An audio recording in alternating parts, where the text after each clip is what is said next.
Hey everyone, welcome and welcome back to my channel. तो आज मैं आपके साथ अपने historical Wangxian fan fiction love on the edge का 5th पार्ट शेयर करने जा रही हूँ। अगर अच्छा लगे तो please like comment and share ज़रूर करिएगा। चैनल को भी सब्सक्राइब कर लें। तो चलिए पार्ट स्टार्ट करते हैं।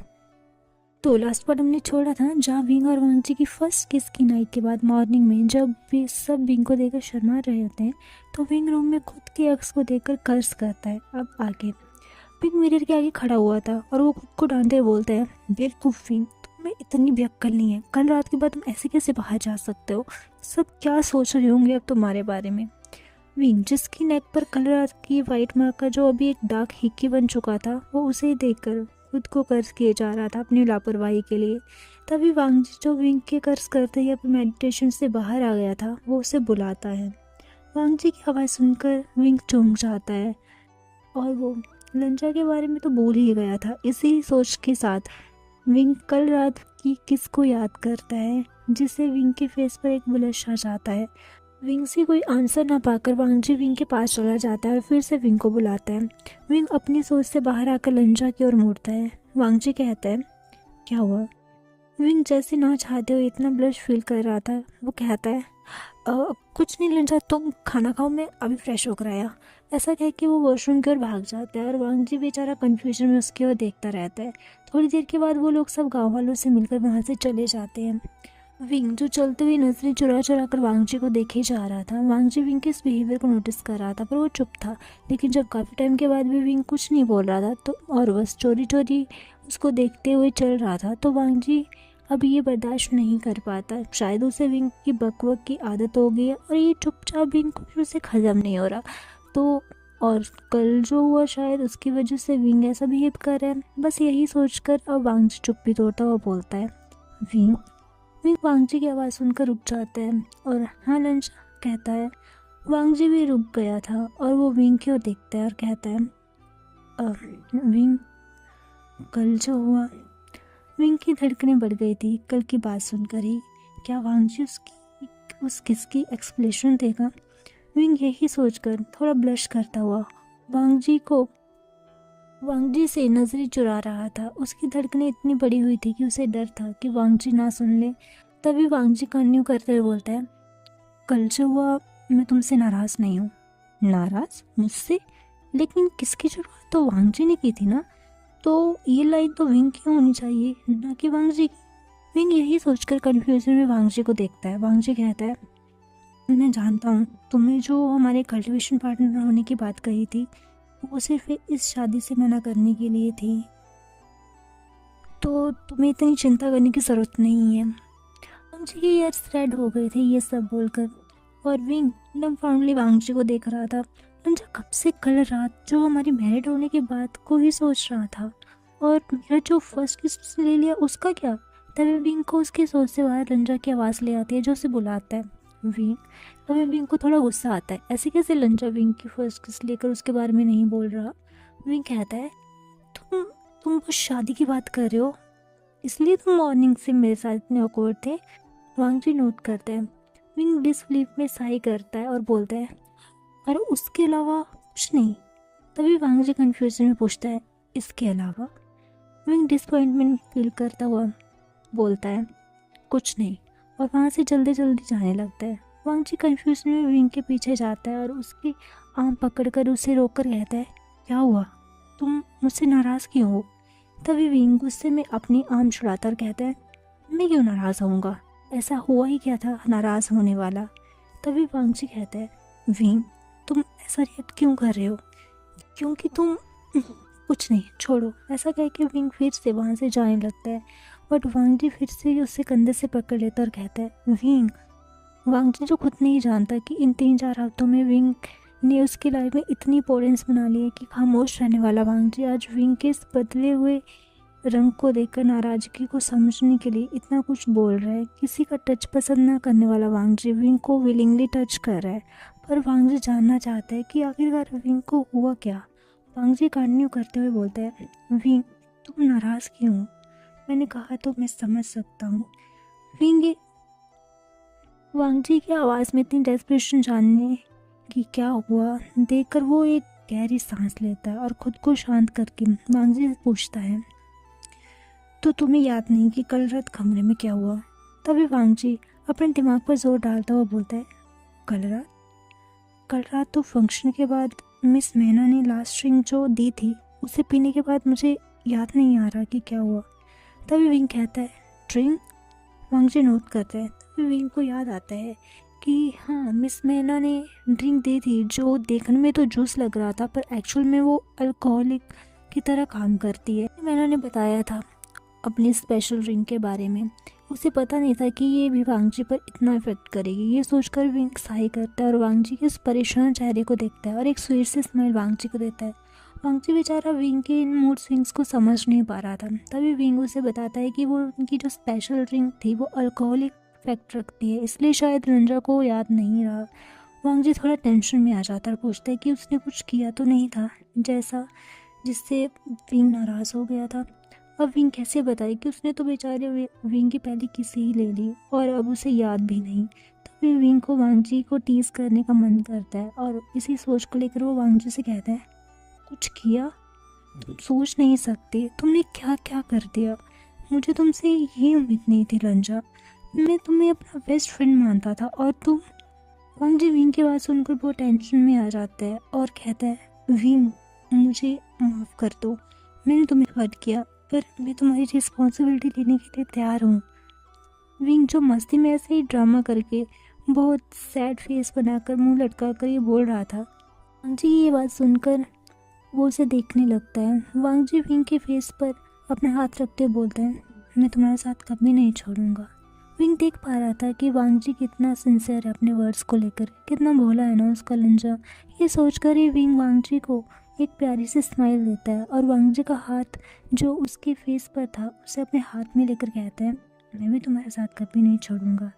विंग की ये बात सुनकर वांगजी का दिल जोर जोर से धड़कने लगता है। तभी विंग कंटिन्यू करते बोलते हैं, और रिस्पॉन्सिबिलिटी की बात रही तो वो तो तुम्हें लेनी पड़ेगी। तुमने पूरी रात जो मुझे सोने नहीं दिया, थोड़ी थोड़ी देर में उठकर इधर उधर जाने लगते थे। तुम्हें पता है कितनी बार मैंने तुम्हें बेड पर लिटाया, पर उस चक्कर में मैं थोड़ा सा भी नहीं सो पाया।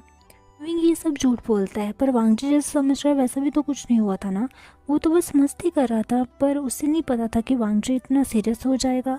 हालांकि विंग को पसंद आया वांगजी की सिंसियरिटी, बट वो झूठ बोलकर ये सब नहीं चाहता। और जहाँ तक किसकी बात रही तो शायद वो उसने ड्रंक होने की वजह से किया। विंग ये सब सोच रहा था। तभी वांगजी की आवाज़ आती है उसे, जो एम्बेरस दिख रहा था बहुत ज़्यादा अपनी थिंकिंग से कि उसने क्या क्या सोच लिया था। जो बेचारा पहले ही विंग की बात सुनकर इतना शॉक, फिर एम्बेरस होकर सॉरी कल रात के लिए ऐसा कह के वहाँ से जल्दी जल्दी चलने लगता है। और वांगजी की ये हालत का विंग फ़ायदा ना उठाए ऐसा कैसा हो सकता है। वो वांगजी को टीज करता हुआ वांगजी के पीछे भागता हुआ ये बोलता हुआ चलता है कि उसने क्या सोचा था और वांगजी उसे शेमलेस कह के चले जा रहा था। और फिर से विंग की नॉन स्टॉप बातें, उसका जोर जोर से हंसना, वांगजी को टीज करना सब स्टार्ट हो गया था। और वांगजी भी खुश था अपने पहले वाले विंग को पाकर। वक्त ऐसे ही गुजरता है और जाने अनजाने ये दोनों एक दूसरे के दिल में एक गहरी जगह बना लेते हैं जिनका उन्हें खुद एहसास नहीं। अब हमें लैन क्लैन का सीन दिखाया जाता है जहाँ प्राइवेट मीटिंग हॉल में Lan Xichen, Lan Qiren, Lan चिंग हेंजुन, लान एहान, Jiang Yanli, Jiang Cheng, madam Yu और जियांग फेंगमैन बैठे हुए। तभी मैडम यू कहती हैं, हमें इस रिश्ते से कोई आपत्ति नहीं। इनफैक्ट मेरी बेटी तो बहुत खुशकिस्मत है, इतने बड़े क्लैन में उसका रिश्ता जुड़ेगा।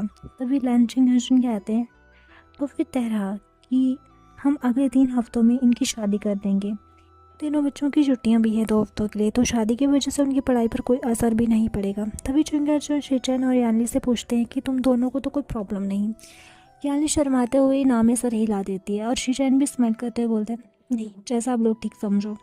और ऐसा कह के वो यानली को देखता है और अपनी स्वीट से स्माइल यानली को देता है। फिर वो ऐसे ही शादी की बातें करते हैं, तैयारियों की बातें करते हैं।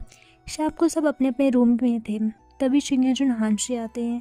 शिचैन उन्हें वो करता है, दोनों बैठ जाते हैं। शिचैन उन्हें टी सर्व करता है।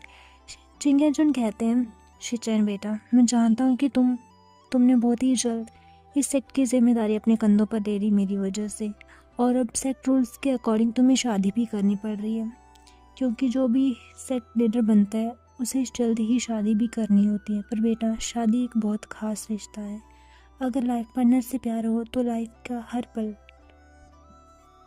बहुत ही प्यारा होता है, और अगर लाइफ पार्टनर से प्यार ना हो तो ज़िंदगी का हर पल एक सज़ा के बराबर होता है। इसलिए तुम उसे ही अपना लाइफ पार्टनर चुनना जिसे तुम्हारा दिल कहे, ना कि सेक्टर की रिस्पॉन्सिबिलिटी या रूल्स के लिए दबाव में आकर जल्दबाजी में कोई फैसला लेना। इसलिए अगर तुम यानी से शादी सिर्फ एक रिस्पॉन्सिबिलिटी या रूल समझ कर रहे हो तो बेटा एक बार फिर से सोच लो। इस पर शिचैन स्माइल करते हुए कहते हैं, फादर, मैं जानता हूँ आप मुझे क्या समझाना चाहते हैं, और आप चिंता मत करिए। मैं यानी से शादी किसी के रूल्स या रिस्पॉन्सिबिलिटी के दबाव में नहीं कर रहा।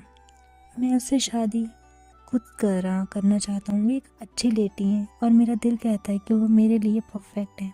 तभी चिंगेजन भी स्माइल करते हैं और कहते हैं, तो फिर तुम्हें वांगजी को बुला लेना चाहिए। शिचैन कहता है, पर मुझे चिंता है, शादी में मदर एन और वो भी होगा।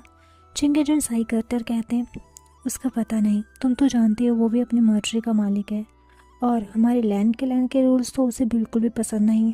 और तुम दोनों की शादी बेशक तुम लोगों की मर्जी से हो रही है, लेकिन इसका बेस तो लैंड के रूल ही है। इसलिए मुझे नहीं पता वो अटेंड करेगा ये शादी या नहीं, और वांगजी भी उस पसंद नहीं करेगा उसकी प्रेजेंस। लेकिन उन्हें पसंद हो या ना हो, लेकिन एक दिन तो उन्हें एक दूसरे के सामने आना ही होगा। शिचैन नोट करते हैं, लैन क्लैन ने अनाउंसमेंट कर दी थी जियांग क्लैन की डॉटर जियांग यानी से लैन शिचैन की शादी। सब सेक्स में इनविटेशन भेज दिए गए थे। लैन क्लैन में भी स्टूडेंट की 2 हफ्तों की छुट्टियां स्टार्ट हो गई थी, तो अब लैन क्लैन भी जोरों शोरों से शादी की तैयारियों में लग गया था। शादी लैन क्लैन में ही होगी यही डिसाइड हुआ था, और यही शादी की खबर अब लैन वांगजी पढ़ रहा था, जिसे उसके भाई ने बटरफ्लाई मैसेज के थ्रू भेजा था। मैसेज पढ़कर वांगजी अपनी ही सोच में था, जिसे विंग की आवाज़ उसे बाहर लाती है, जो कहता है, लिंजा, मैंने पूरी तैयारी कर रही है, इस बार तो मैंने खाना भी पैक कर लिया है, चलो चलते हैं हम अपने अगले हंट पर। विंग ये सब अपनी चीज़ें अपनी डंकी पर रखते हुए बोल रहा था। हाँ, अब उन दोनों के पास एक और साथी था जो एक डंकी था, जो उन्हें एक नाइट हंट के दौरान मिला था। वो थोड़ा घायल था तो इन दोनों ने उसका इलाज किया, और अभी ये डंकी उनके साथ ही रहता है, जिसका नाम एप्पल है। वो महसूस करता है कि वांगजी की ओर से उसे कोई रिप्लाई नहीं मिला, ना ही उसका फेमस वांगजी ने बोला। तो विंग वांगजी को देखता है, जो कि सिर्फ विंग को ही देखे जा रहा था, कुछ अलग ही इमोशंस के साथ, जिसे विंग आज समझ नहीं पा रहा था। तो विंग, जो बहुत ही एक्साइटली खुशी से वांगजी से कह रहा था ये सब, वो सीरियस होकर बोलता है, क्या हुआ लिंजा, हम नेक्स्ट राउंड पर चल रहे हैं ना एक साथ? पता नहीं क्यों, पर विंग ने ऐसा पूछा। वांगजी थोड़ी देर बाद बोलता है, विंग, मुझे जाना होगा वापस, गुस्सो।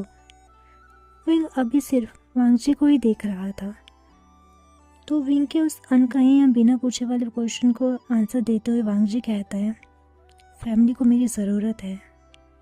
ऐसा कह के वांगजी अपनी नज़र झुका लेता है। विंग, जिसकी आंखों में एक सैडनेस की परत जो आई थी, उसे वो ज़बरदस्ती पुश करता हुआ एक फोर्सफुल स्माइल करते हुए बोलता है, ओह, लगता है तुम्हें तुम्हारी फैमिली बहुत मिस कर रही है रंजा।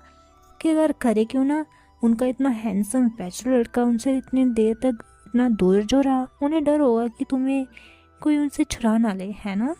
विंग बस जाते टाइम वांगजी का थोड़ा मूड अच्छा करना चाहता था, पर आज विंग के सीधी चौक पर वांगजी का रिएक्शन नहीं आता, तो विंग भी सही करता है और कहता है, मैं इस तरफ जाऊँगा। वो वांगजी के पीछे जा रहे रास्ते की ओर इशारा करता हुआ बोलता है, और वांगजी भी कहता है, मैं इस तरफ। वो विंग के पीछे जा रहे रास्ते की ओर इशारा करते हुए बोलता है।